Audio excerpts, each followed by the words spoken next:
नमस्कार, आप देख रहे हैं सिर नारद मीडिया। आखिर भाजपा एमएलसी टूना बाबा को क्यों आया गुस्सा? भाजपा एमएलसी टूना जी पांडे ने एक बार फिर लाइव आकर सीवान के एक भाजपा नेता की जमकर क्लास लगाई है। प्यार से समझाते हुए कहा है कि मैं किसी की शहादत पर न चुनाव लड़ा हूं न लड़ूंगा। मैं जनता के बलबूते पर चुनाव लड़ता हूं। पार्टी का टिकट हमारे पॉकेट में नहीं है। देखें पूरा वीडियो। सारे हमारे भाई बंधु, सारे लोगों को मेरा सादर प्रणाम। मैं टूना जी पांडे, एमएलसी सिवान बिहार, आप लोग हाथ जोड़ करके आपसे आशीर्वाद लेना चाहता हूं, प्रणाम कर रहा हूं। बहुत दिन के बाद मित्रों हम लाइव आने का आज मौका मिला। इसका मेन वजह है, हम तो नहीं चाह रहे थे कि कुछ ज़्यादा दिन से ही हम बहुत चुप थे कि ज़्यादा कुछ कहने पर भी लोगों को बुरा लग रहा है, लोग राजनीति करना चालू कर दे रहा है। आज अभी हम एक ठो सौभाग्य संजोग से एक हम पोर्टल देख रहे थे, सिवान न्यूज शायद में था क्या, उस पर हमारे श्री पूर्व के बीजेपी के कुछ हमारे जो आदरणीय नेता थे, स्वर्गीय श्रीकांत भारतीय जी, उनके सुपुत्र श्री सत्यम भारतीय जी बहुत अच्छे व्यक्ति हैं, बहुत अच्छे बात भी करते हैं। वो इंटरव्यू दिए हैं। इंटरव्यू में हम तो देखे हैं तो हमको बड़ा अचंभा भी हुआ है, दुख भी हुआ है और हंसी भी आई है उनके बातों पर कि किस तरह से वो बात हमारे विषय में कर रहे हैं। कह रहे हैं कि टूना पांडे जी हमारे क्या नाम है, माँ के लिए विधान लोकसभा में टिकट मांग रहे थे, हमारे लिए लोकसभा में विधानसभा के टिकट मांग रहे थे। सत्यम जी, आपको तो पता है, हमने हर इंटरव्यू में कहा भी है, अब शायद में समय आ गया है कि सीवान की जनता को भी ये बात बताना बहुत जरूरी हो गया है। पहले आप अपने अंदर झांकिए कि आप हैं कहाँ पर। जो आदमी आपके साथ खड़ा है, हमने 2015 में आपके लिए बहुत बड़ा लड़ाई लड़ा, नहीं पता है तो पता लगा लीजिए। आदरणीय सुशील मोदी जी के पास भी हम जा करके आपका पैरवी किए कि आपके माँ को और आपको टिकट मिलना चाहिए। एक सिर्फ हम ही ऐसे नेता थे कि आपके लिए हमेशा बगावत किए और लड़े। इसके लिए हम बहुत बदनाम भी हुए, प्रताड़ित भी हुए और हमको अपमानित भी बहुत किया गया उसके बाद। लेकिन आप उस मैटर पर एक शब्द कुछ बोले नहीं। हम इधर इंटरव्यू में 2019 में जो लोकसभा चुनाव के पहले सबसे पहले मैंने ही चंदा बाबू के लिए टिकट मांगा कि चंदा बाबू को टिकट मिलना चाहिए सिवान से, राजीव रंजन जी को मिलना चाहिए सिवान से, श्रीकांत भारतीय जी को मिलना चाहिए सिवान से, उनके बेटा को, उनके पत्नी को। आप उस दिन कहाँ थे बाबू? उस दिन आपने ना हमारा समर्थन किया, ना हमारे बयान का आपने समर्थन किया, ना कहा कि नहीं टूना बाबा बहुत अच्छी बात बोल रहे हैं। आप उन नेता लोगों के पीछे पीछे घूमे रहते थे और हमारे साथ एक बार ने आपने सहयोग नहीं किया। हम आपके लिए हमेशा लड़ते रहे क्योंकि आपके परिवार के साथ हमारी सहानुभूति है। और एक बात अब जान जाइए आप, हमने कभी शहादत के नाम पर चुनाव लड़ा नहीं, ना आपके पिताजी के नाम पर कभी चुनाव लड़ा, न चंदा बाबू के नाम पर चुनाव लड़ा, न किसी के नाम पर हमने चुनाव नहीं लड़ा। ये बात आप झूठा आरोप नहीं लगाइए। हम कभी भी जनता से राजनीति नहीं करते हैं और अपने मित्र बंधु सगे संबंधी से राजनीति नहीं करते हैं, राजनीतिक पार्टी से राजनीति करते हैं। बात समझ गए ना? तो आप अपने आप में पहले झांकिए कि आप किस तरह की बात कह रहे हैं। हम अपने भाई का टिकट कभी नहीं मांगे हैं, किसी से नहीं मांगे हैं। हमारे भाई आरजेडी में गए हुए हैं, हम टिकट किसी से नहीं मांगे हैं। पिछले बार भाई चुनाव लड़े, लोजपा से 52,000 वोट उनको मिला, उसमें भी हमने चुनाव पता लगाई, हमने टिकट नहीं मांगा। और आपको जहां बोलना चाहिए वहां आप बोल नहीं रहे हैं और आप हम पर आरोप लगा रहे हैं कि टूना पांडे जी हमारे बीजेपी का टिकट हमारे घर में रहता है क्या, हमारे झोली में है कि निकाल कर आपको दे देंगे। आपको खुलकर मैदान में आना चाहिए, अपनी बात रखनी चाहिए। आपको चुनाव लड़ना है तो लड़ना चाहिए, आपको चुनाव पार्टी में अपनी बात रखनी चाहिए, पार्टी के शीर्ष नेताओं से रखनी चाहिए। हम आपके साथ खड़े रहेंगे एनी टाइम, हम आपके समर्थन में हैं, चाहे जैसे हमसे समर्थन आप ले लीजिए। हम आपसे कहीं पीछे जाएंगे तब ना आप हमको कहिएगा। हमसे आपको कोई राजनीतिक लाभ नहीं मिला है, ये आपको पता होना चाहिए। आपसे कोई राजनीतिक लाभ हमको नहीं मिला हुआ है, लेकिन फिर भी आप सिवान के अमन पसंद जनता हैं। सिवान के अच्छे परिवार से हैं, आपके पिताजी की शहादत हुई है सिवान में, सहानुभूति हमारी है आपके साथ हमेशा कदम कदम मिलाकर चलने के लिए तैयार हैं। हम अपना सीट तो छोड़ दिए, नहीं लड़ेंगे चुनाव। 2021 में चुनाव लड़िए हम, तो हमने तो कहा 2015 में भी कि आपको टिकट मिल जाए, 2019 में भी हम कह रहे थे कि आपको टिकट मिल जाए। हम अपना सीट आपको छोड़ दिया आज से। 2021 में चुनाव लड़िए एमएलसी का, जो हमारे पास है सोइन आपके लिए छोड़ेंगे। आप किसके बहकावे में आकर कैसा बयान दे रहे हैं? जहां बयान देना चाहिए तहां बयान आपसे दिया नहीं जाता है, और उस शब्द नहीं कहना चाहिए जो आपको हम कहने जा रहे हैं। आप बेपेती के लोटा हैं। अभी नगर परिषद का जो चुनाव हुआ, सभापति जी का जो हुआ, नगर परिषद सभापति का, तो आप श्रीमती सिंधु जी का आपने समर्थन किया पिछले बार, और इस बार आपने विरोध कर दिया। क्यों? एक बार आप समर्थन करते हैं, एक बार विरोध करते हैं, अपने राजनीति में नहीं झांकते हैं। आपका हिम्मत है नहीं सामने आकर के बोलने का, राजनीति में टिकट मांगने का, लड़ने का। आवरा के मेरा गांव वर्ग हो जाई, हम ही तारा पूर्वक कुछ नहीं। अरे कि हमरा भी समझ लो कहे कि टूना जी राजनीति तोरे नाम पर राजनीति करी ना, हम कब सुनले बड़े तार नाम लेते कहीं भाषण देते में। तारा परिवार के संगे हमार सहानुभूति बा। चंदा बाबू के संगे हमारे सबसे पहले, आज चंदा बाबू के नाम तुल रहा ना, चंदा बाबू के नाम बहुत पहले लेके हम टिकट मांगी 2015 में, जनक चलते बवाल हो गए दुनिया भर के। 2019 में हम आप लोग के साथ हैं। अपराधी कौन अपराधी नहीं है? अब खुद अपराधी लोग के साथ खड़े हैं, हमको कह रहे हैं राजनीति कर रहे हैं। भाषा पर नियंत्रण रखिए। और हम राजनीति करने वाला आदमी नहीं है। आज ये लाइए हम लीक कर देते हैं, हम नहीं चुनाव लड़ेंगे 2021 में। आप लड़िए ना 2021 में चुनाव, जो हमारे पास है सो आपको देने के लिए तैयार हैं। आप मीडिया के लोगों से भड़काने के नाम पर हमारे पर उल्टा सीधा आरोप लगा रहे हैं। जो आदमी आपके लिए रात दिन तैयार रहता है, रात दिन खड़ा रहता है, सबसे पहले हमने आपका आवाज उठाया, सबसे पहले हमने आवाज उठाया। हम ही बराबर आरोप लगा दिए कि टूना जी अगर राजनीति कर रहे हैं तो हमारे घर बीजेपी के टिकट के तरह के ले जाके दे दिए। हम बेमत तार है निकल लड़े के आगे पार्टी में नाम लेवे कहिए नहीं के डरे कि पार्टी के लोग तरह के निकाल दी। चल बड़ा देती गन बतिया मुंह में राम बगल में छुट्टी घर में बैठ के चौबा के तरह के टिकट लिया के घर लोग दे दी। जाके लड़ा पार्टी में, पार्टी से मांगा टिकट, हमारा माला से लोग टिकट तरह दे दी। हाँ हमरा के कोह संगे चलेगा तारा, अगर हम ना तारा संगे चली, तारा के नाम कहीं कि हाँ टिकट श्रीकांत भारती का आप दिया जाए, भाई शहादत इनकी हुई है, इनके पिताजी की हुई है, हम तो सबसे पहले चंदा बाबू को टिकट मांगेंगे। आपसे ज्यादा तकलीफ चंदा बाबू को टिकट होना चाहिए। अब तो खाली अपने बात कर रहे हैं, कह रहे हैं कि सबको मिलना चाहिए। अब चंदा बाबू के लिए मांगे टिकट, अपने लिए क्यों मांग रहे हैं आप? पहले चंदा बाबू को टिकट दिवाइए सिवान से। नहीं मिलता है तो लड़िए चुनाव। आप जनता आपके साथ है, हम आपके साथ रहेंगे। लड़िएगा है ये नहीं, खाली झूठों के मीडिया में नाम अथी करने के लिए का नाम हो, हाईलाइट होने के लिए टूना पाने का नाम खाली लीजिए, टूना बन जाइएगा आप।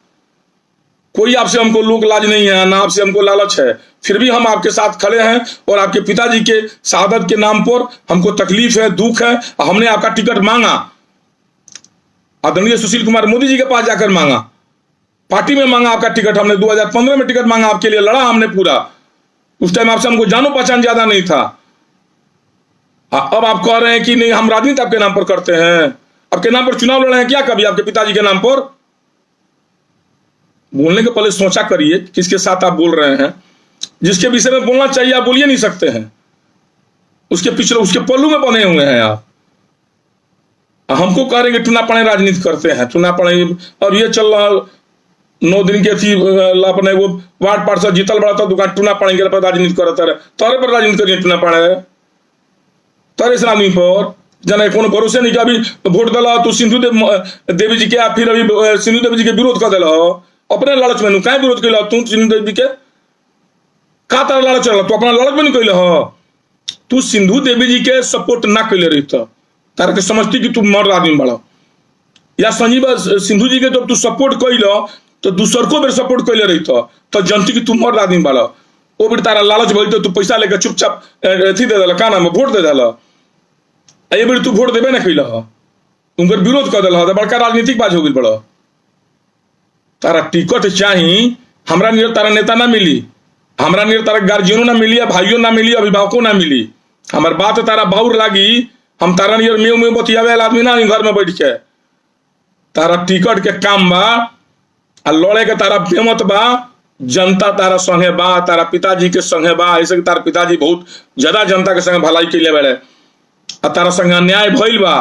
हम तारा वो अन्याय हम नहीं कैले, हम तारा संगे खड़ा बानी, तन मन धन लेके खड़ा बानी। तनी तारा घटी बड़ी तो मतलब धनो ले लिया, तारा खातिर चुनाव लड़े खातिर हम तैयार बानी, लेकिन लड़ब तू ही नहीं चुनुआ, आगे तू ही नहीं अपना जेब से हम तारा के पैसा 10-5-20 हजार जितना घटी बड़ी तो मांग लिया, मेरा तू हमार हाथ में बा, कमा के तारा के दे, तारा के लड़ब तारा सपोर्ट करो, ठीक है हम ना तारा के दिया दे लिया के दे दे। केकरा कहाला पर हमारा नाम लेके तुम्हारे के बात कह दिला कि टूना पड़े राजनीति को, राजनीति के लिए तारा नाम पर जे राजनीति तारा तारा परिवार के नाम पर करता ओकर तो तू नामे नहीं कर लेत, सामने आके बोलत है ये नहीं खा। 2 बार इंटरव्यू तू देला, इतनी इंटरव्यू देख के खाली टूना पानी के तेरे नाम लेता रहा, वो भी कहला कि पूर्व का नाम हो MLC। तू राजनीति कर तारे बोले के बोले बतिए नहीं, क्या पूर्व वर्तमान में तेरा अंतर नहीं के बुझात, के पूर्व बा के वर्तमान बा नहीं के बुझात, कौ तरह के बिजा के चुनाव लड़े जाए। अभी हम वर्तमान में MLC बा नहीं पता बा कि ना तारा, दिखाई एजेंटियों कर दिखाई तरह के देखो लो तरह के दिखाओ तनी कि वर्तमान में बानी कि ना। आ तनी सदन में जाके पूछ देख लिया, आ सदन में पता लगा लिया कि हम वर्तमान बानी कि पूर्व बानी। 2021 में हम ना चुनाव लड़ो, तू लड़िया हम तारे के छोड़ देनी आज ये सीट। अब भाई का टिकट नहीं मांगत, हमारे भाई RJD में बढ़े, RJD के लोग समझी क्यों करे संगे का करेगा का नहीं करेगा, का करी या ना करी। तू चल जा तारा जाए जाए बता, आना तो पार्टी में रह बड़ा तो चुनाव लड़ा, पार्टी से मांग के चुनाव। हमरा पर क्या आरोप लगाओ तेरे भाई, हमरा पर क्या धुआइल बड़ा तू। हम तारे कोई कुछ बोलने हुई उल्टा सीधा, मीडिया में तारा विषय में कुछ बोलने हुई, हम तारा माई के तहार तारा परिवार के सपोर्ट करो चली नहीं इतना दिन ले, आज यू करे खातिर तैयार बानी। तो तारा हम ही बुर्बक बुझनी हो सत्यम भारती, तारा हमरे से राजनीति स्टार्ट करेगा बा, तारा जहां करेगा बा कहां तो तारा बुझात नहीं के कहां तो तारा राजनीति स्टार्ट करेगा बा। तू हमारा नाम लेके हमरा के चाहत रह कि माने लाइट में लेके बदनाम को के टूना बाबा तारा बाबूजी खातिर टिकट मांगले, बाबूजी के शहादत के बाद तारा माई के टिकट मांगले, तारा का मांगले 2015 में मांगले, आ लोक सभा में तारा के विधानसभा के टिकट ना मांगत रहनी, बयान तो निकाल लेबो। हम तारा के 2015 में विधानसभा के टिकट मांगले रहनी, आ 2019 में लोकसभा के टिकट हम कहत रहनी हो कि चंदा बाबू के मिल जाओ, चंदा बाबू के मिल जाओ। आज वो तारा से का पूरा वैश्य समाज से पूरा सीवान के जनता से आह्वान करो कि हकीकत में अगर टिकट के केहू दावेदार बा नगर से लड़े खातिर तो चंदा बाबू के दिया जाओ। चंदा बाबू निखन तैयार हो तो आप चुनाव लड़ी, सत्यम भारतीय चुनाव लड़ो, सुनकर माँ चुनाव लड़ो, निखन तैयार तो राजीव रंजन जी तैयार होकर चुनाव लड़े।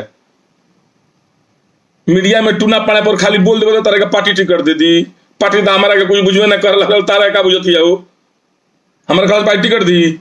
हाँ हम तारा खातिर खड़ा रहे, वो लिखित स्टाम्पो पर ले बनू तन मन धन से, तू हमारे कुछ बोलबो लेकिन तुम हम तारा खातिर तैयार बानी, ये बात के तू महसूस कर और नैखा कर तो तार बुर्बक का ही बा।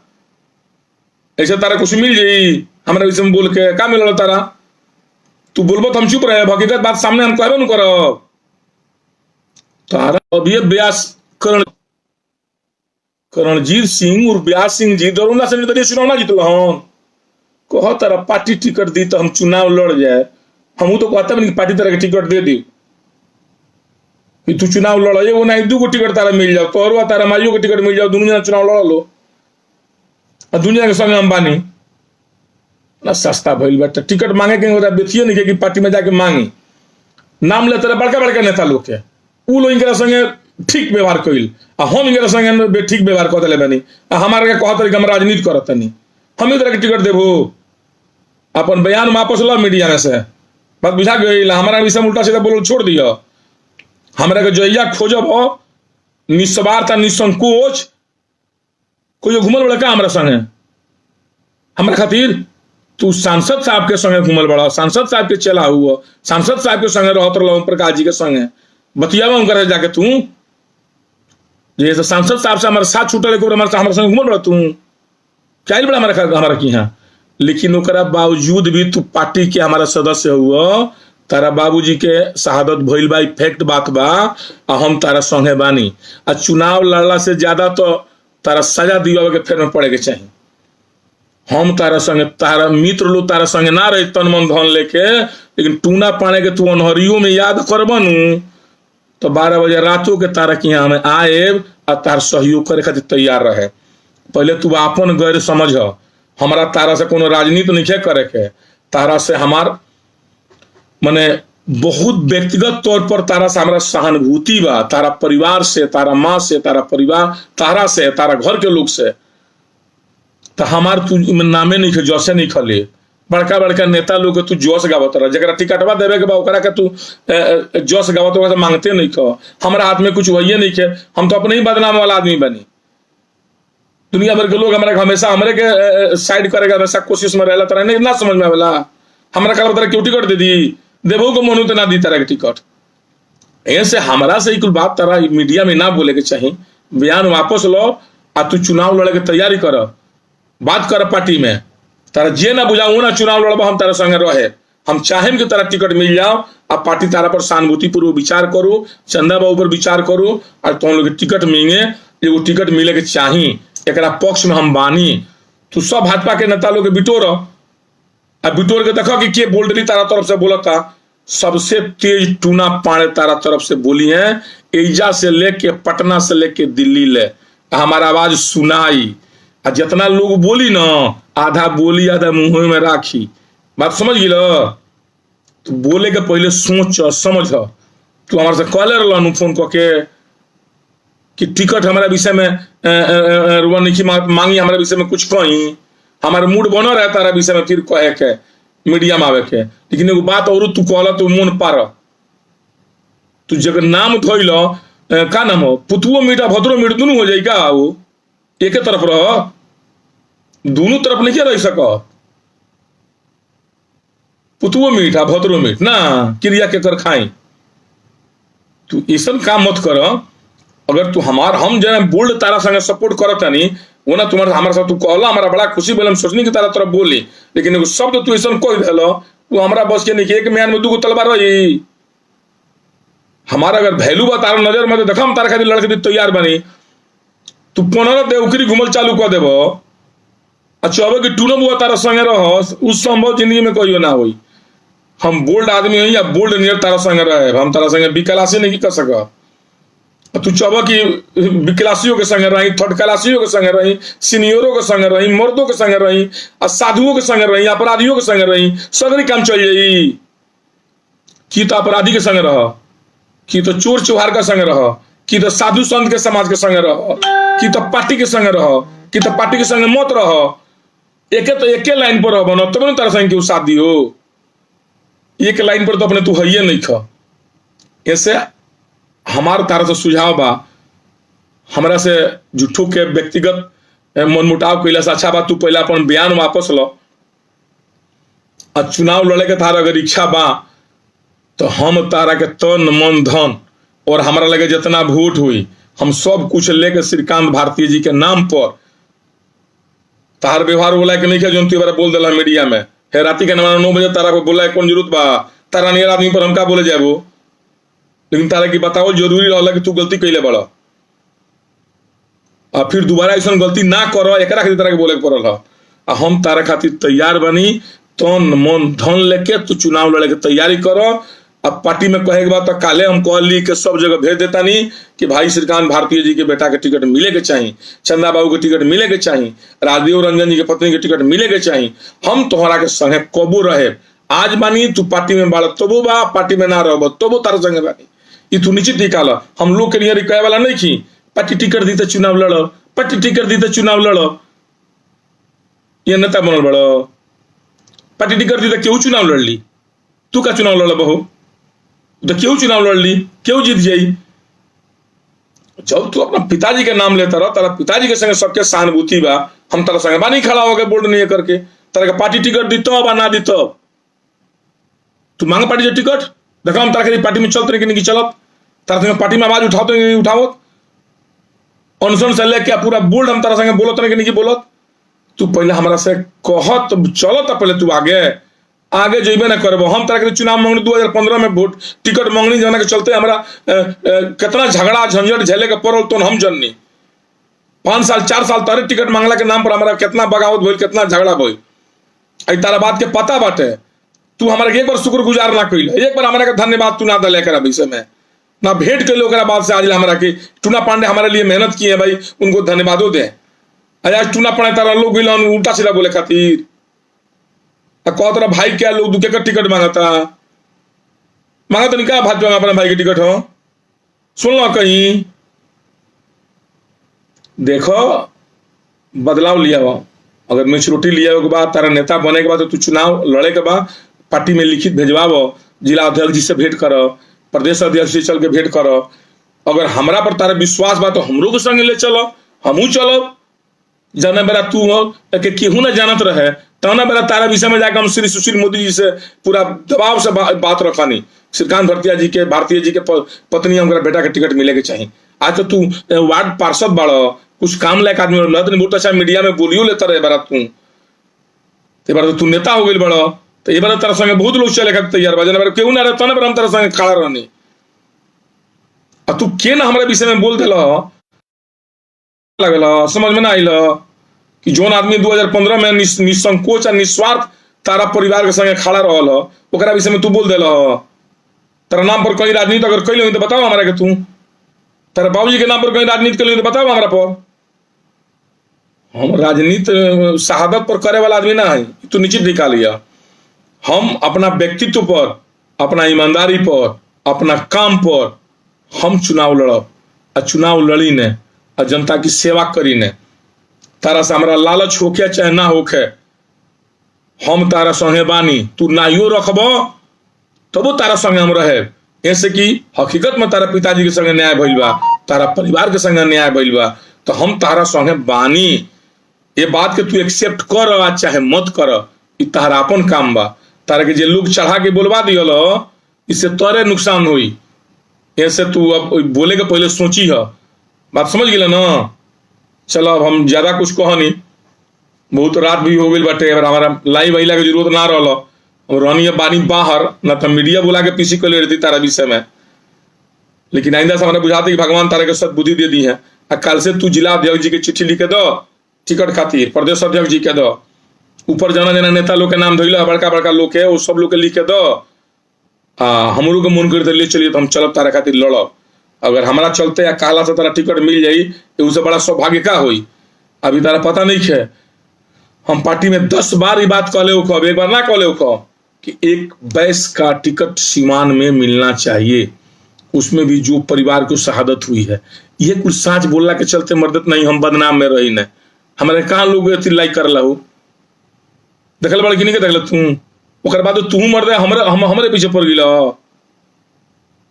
ऐसे उचित बात ना कही, तू मांगा हम तारा संगे बानी, या अगर हमरे से कहा तरह मांगेगा तो काली हम लिख के तू कह केंद्रीय नेतृत्व से लेके राज्य नेतृत्व तक हम अपना पैड पर लिख के तारा व्यक्तिगत तौर पर तारा से तार मांग करब कि तारा टिकट मिले के चाहिए। तू हकीकत में ओकर दावेदार बाड़ा, चंदा बाबू दावेदार बानी, ये मिले के चाहिए, ये में कहीं दूर आई नहीं है। ये तार मांग जायज बा, लेकिन ये मांग तार जायज तब ज्यादा हो जाई कि तनी 2015 में हम तार मांग कहनी, तू बात ही कहले रही तक 2015 में हमारे लिए टूना पांडे जी, अभी वर्तमान एमएलसी टूना पांडे जी हमारे लिए बहुत जोरदार मेहनत किए। हम आशा करते हैं कि इस बार भी वो हमारे लिए मेहनत करेंगे। और टूना पांडे जी जैसे अगर सारे बीजेपी का नेता लोग मेहनत कर देता तो हमको या चंदा बाबू को किसी न किसी को टिकट जरूर मिल जाता। आपको मीडिया में ये बोलना चाहिए, आप ये न बोल करके उल्टा बोलना चालू कर दिए। चलिए भगवान आपको सद्बुद्धि दे और हम चाहेंगे कि आपको टिकट मिले। धन्यवाद, प्रणाम। चले आइए सिवान शहर स्थित डीएवी कॉलेज मोड़ के निकट महाकाल कंप्यूटर्स में नामांकन प्रक्रिया जारी है। अधिक जानकारी के लिए कॉल करें 7049 75 883 पर।